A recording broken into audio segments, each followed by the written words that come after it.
Welcome back to another episode of Active Every Day.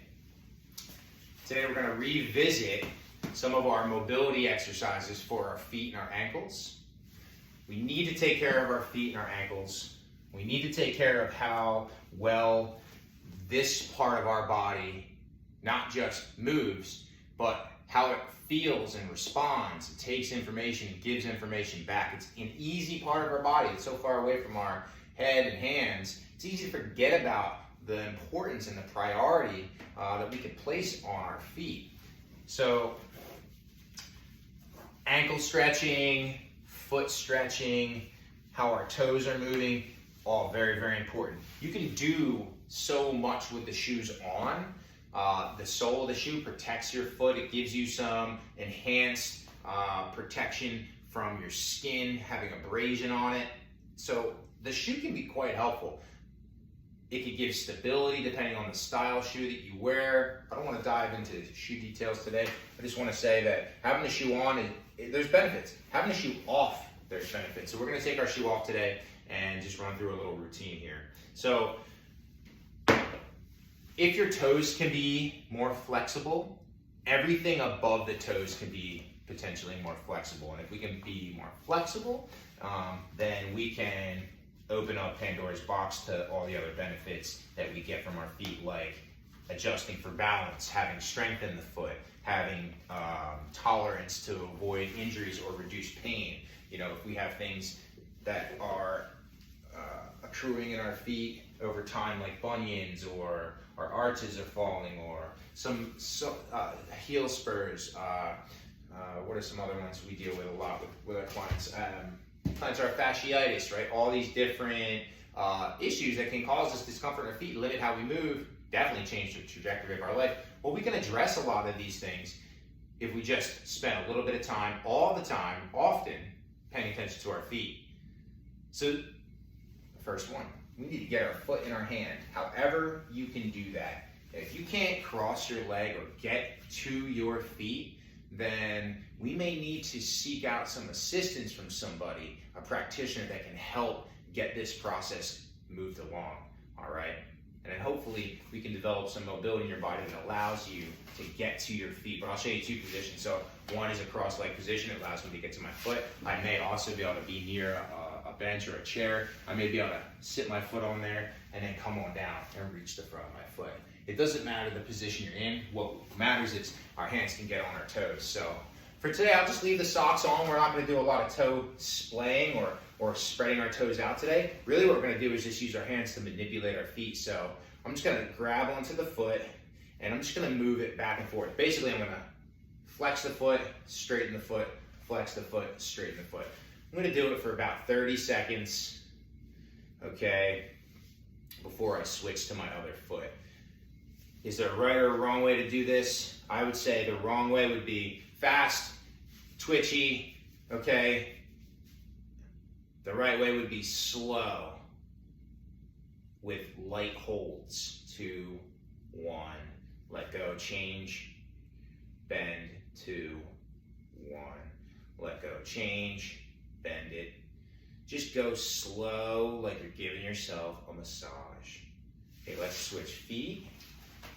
And we're going to go back and forth a couple of times, okay? Start opening up these feet, giving our feet some attention, all right?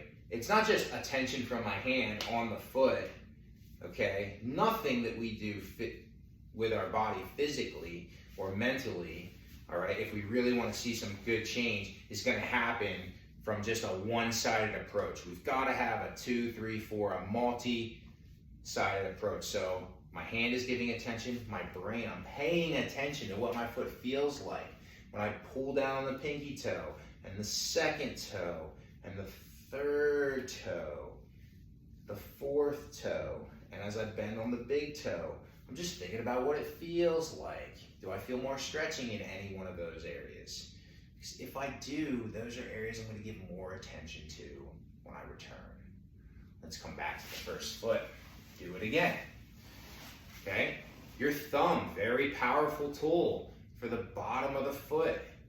As you go through and you massage around your foot through your arch and you get near your heel on the sides of the heel, up a little toward the ankle bones, on the Achilles. Everything gets a little bit of contact, a little squeeze, a little massage. You're learning, are these areas sensitive? If they are they sore? Is the pain sharp? Is it dull? Does it feel like you have glass in your foot? Okay? All these little things we can learn, and then we can use the information moving forward. And that's my hope, is to slowly teach you how to use information about your body. Let's go to the other foot. Let's do the same thing. Let's come more onto the bottom of the foot again with the thumb. Press into spots in the bottom of that foot. Expose contact with your thumb to every nook and cranny of that foot. Get to the heel. Come up on the sides of the heel, up to your ankle bones. Remember, get into the Achilles a little bit. Okay, squeeze the heel. You know, some things for me, I can tell you, I'm more sensitive on my right foot right now than my left. I don't know why. I can start to theorize why, but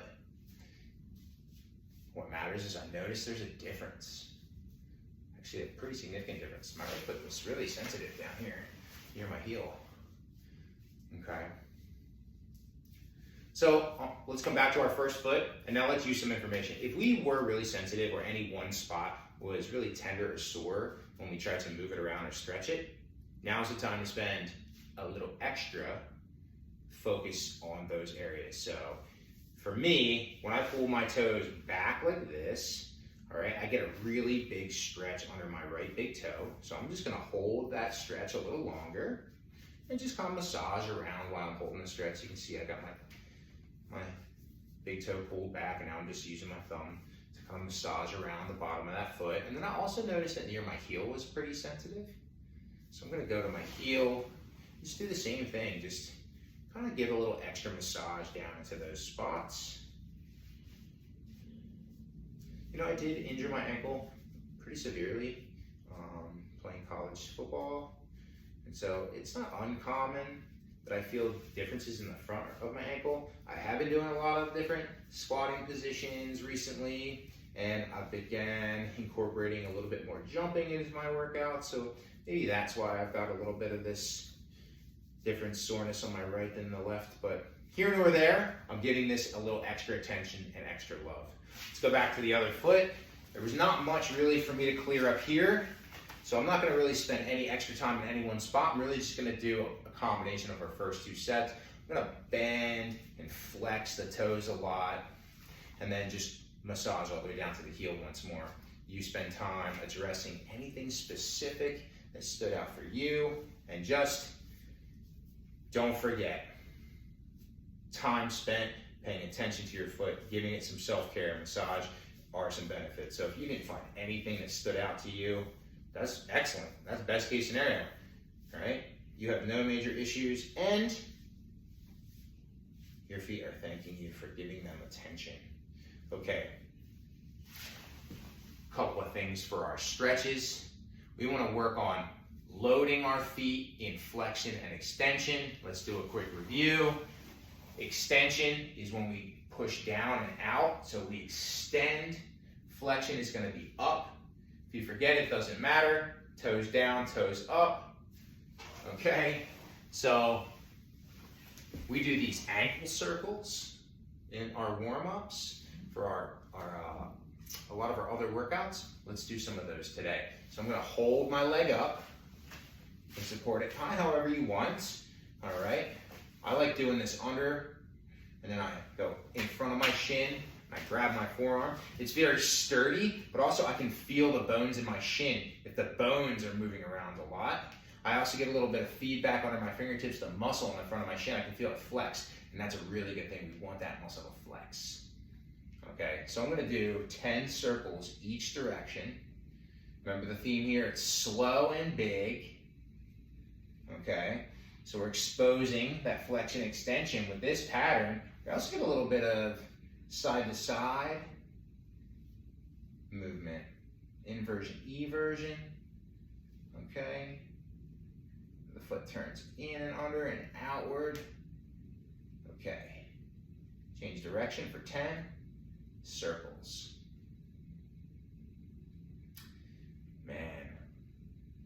I got some clicking and popping on my right ankle. This is the one I mentioned. No pain, it just gives me some vibration. I'll go to my left side. Let me show you how I was supporting my leg again. So look, it's my left leg, it's my left arm. I go under. Then I take my other hand, the hand forearm interlock. It's just an easy way to hold your leg. All right, 10 circles. Here's 5, 6, 7, 8. This ankle's smoother. Yeah, 9, 10. 1, 2, 3, 4, 5, 6, 7, 8, 9, and 10. Good. Now we're going to put a little bit of load on our feet, and we're going to move our feet side to side. So in a seated position, this can work really well. I'm going to raise my heels up off the ground. So I'm going to raise them like that, heels up. Heels are up, and then I'm going to take my ankles and my feet, watch, I'm going to kind of wash them to one side, and then I'm going to wash them to the other. Wash them to one side, wash them the other. Back and forth, staying up on my toes, side to side. I just want my feet and ankles to kind of twist a little bit and stretch. Good. About 10 reps. Then I'm going to bring myself down onto the floor. And if getting down on the floor does not work well for you, okay, we've got options. So best case scenario, we're on both knees, and now we've got the toes curled under. And I'm going to make sure that I really have them curled under. I'm going to kind of push back. See how I just gained a little bit more? If I just kind of wiggle under, they're set. Watch again. I'm going to push my knee back toward my foot. You saw it just loaded and flexed more.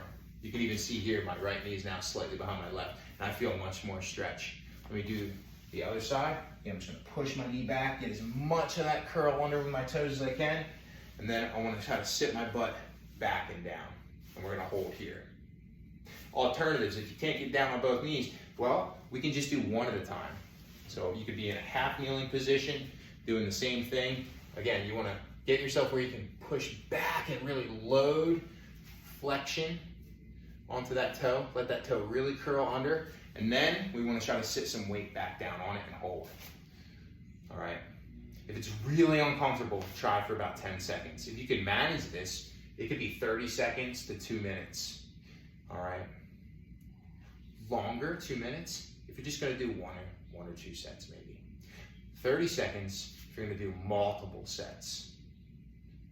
Okay, 3, 4, 5 sets. All right, and relax. If you can't get down on either tall kneeling or half kneeling, there is benefit to standing. I'm just going to put my hand on the wall. I know you can't see it. And then, look, I'm going to round in and hold with that toe curled under. So a standing option is definitely going to help you a little bit as well. All right. Second, we want to get down and we want to sit now on the tops of our feet. So toes go out. You see it, and sit down. Now you can see there's a little bit of light right here, okay? I have tight ankles, y'all, and this is the one that I injured, so it's even worse. But even as a kid, right, we all have our own little design, all right? As a kid, I had tight ankles. Some of my coaches, my sport coaches, noticed how tight I was here. Some of the positions I played and different sports I played, required really good ankle mobility, and it was clear I didn't have it. So, on this journey of fitness, we all have our own little differences, which causes our exercises to look or feel a little bit different as we coach. So we've got to find ways to adapt, make the exercise work for us. But also, if this is a problem area for me, I know this is an area that I should pay attention to regularly if I need to use this part of my body for an exercise. So if I'm going to squat or do lunges, okay, or something with balance, if I give good prep time to my ankles and feet, I usually have more success in those exercises. So again, 10 seconds if it's really bad, 30 seconds to 2 minutes if you can tolerate. Sit back on those feet. The same alternative options would be a half kneeling position, leaning back, or a standing position. Again, I just have my hand on the wall here, but I would just curl my toes back and down and then put some weight on them and try to flex that foot. Okay, y'all. That's how we're gonna wrap up. It's just some good prep work for our ankles and our feet. One thing that you could do as soon as you're done working on your ankles or your feet, use your ankles or your feet. Do some squats. Do some lunges. Look at that foot movement. Okay? Do any exercises you're familiar with that use your feet. Okay? There's kind of 2 times you could be doing this work. Right before the workout, as a prep, as your warm-up, like I mentioned, or if you're doing these things just during some free time, you've got 5 to 15 minutes, maybe it's right before or after a shower, right before bedtime, still, take that moment to just get up and hold a squat or do 1 or 2 reps. Apply your new development and relationship with ankle and foot health, apply it to your exercise. The carryover and translation, to your progress will be really, really helpful here. If you just do the mobility work, it's gonna help a little bit, but compounding it with application is gonna take you a little further along the way there. Okay, y'all, hope you found this helpful. Stay active every day. We'll see you soon.